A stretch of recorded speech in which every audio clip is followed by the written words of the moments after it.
Film का नाम 12th fail है, अभी आने वाली अगले महीने 27 अक्टूबर को आएगी वो फिल्म। उसमें मेरी भूमिका स्क्रिप्ट राइटिंग में ठीक ठाक थी और बाद में एक्टिंग भी मुझे करनी पड़ी। मेरा अपना ही रोल है, अपना ही कैरेक्टर है, छोटा सा है, ऐसा नहीं है कि मैं फिल्म का हीरो हूँ, छोटा सा रोल है, कहीं आप जाएं और आपको बड़ी निराशा हो, थोड़ा सा है।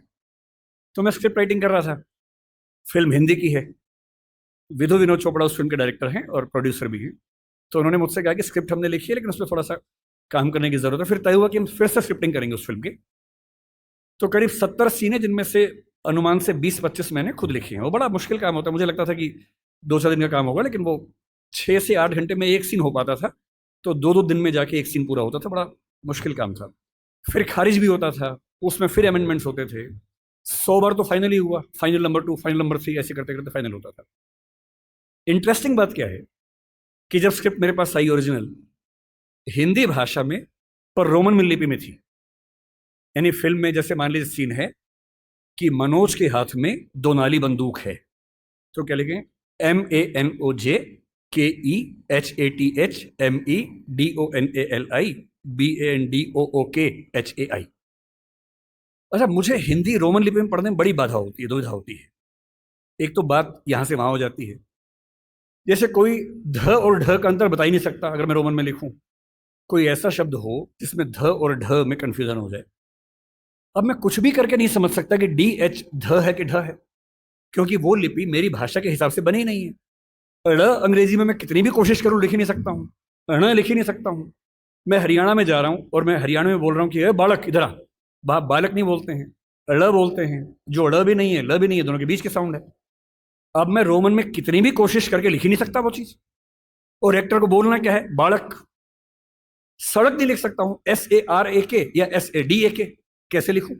या तो उस लिपि को उसके फोनेटिक्स के हिसाब से चेंज करूं, जो फिलोसफी में हम करते भी हैं, नहीं तो कैसे काम चले। तो मैंने उनसे कहा, मैंने कहा सर मैं, देखिए मुझे बड़ी असुविधा होती है इसमें, मैं देवनागरी में लिखूंगा और आप कहेंगे तो मैं उसको रोमन में कर दूंगा बाद में, पर पहली बार में आत्मा में उतरने दो, मुझे देवनागरी में लिखने दो। तो उनको आश्चर्य हुआ कि ऐसा भी होता है, क्योंकि उस इंडस्ट्री में आमतौर पर ऐसा नहीं होता है। तो मैंने देवनागरी में एक सीन लिखा, लिख के भेजा। नियम था कि मैं रोज रात को 3 बजे ईमेल करता था।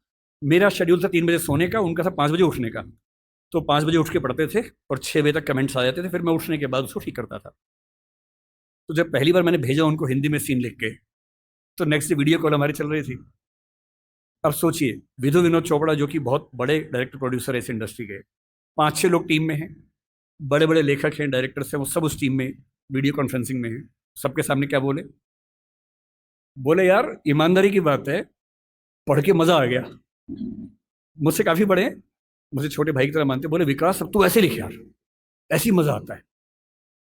और बाकी टीम को बोले कि तुम्हें इंग्लिश में करना हो करना, बाद में हम हिंदी में करेंगे। उसके बाद वो पूरी फिल्म हिंदी में लिखी गई।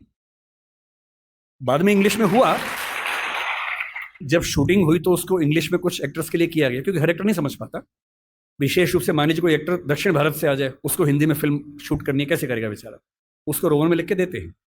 पर कुछ लोग हैं, अमिताभ बच्चन एक जमाने में ऐसा करते थे, आशुतोष राणा इस समय ऐसा करते हैं। मेरे मित्र हैं, कुछ दिन पहले बता रहे थे कि उनकी स्क्रिप्ट अभी भी हिंदी में लिखी हुई आती है, देवनागरी में लिखी हुई आती है। उनका तेवर है कि भाई देवनागरी में पढ़ूंगा, रोमन में नहीं आत्मा पकड़ में आती है, तो करते हैं उसमें। मेरा जो कहना है वो ये कि मनोरंजन की दुनिया में इतने अवसर हैं और उन अवसरों में हिंदी का मुकाबला किसी भाषा में नहीं हो सकता है। बस थोड़ा सा अपनी ताकत का एहसास करिए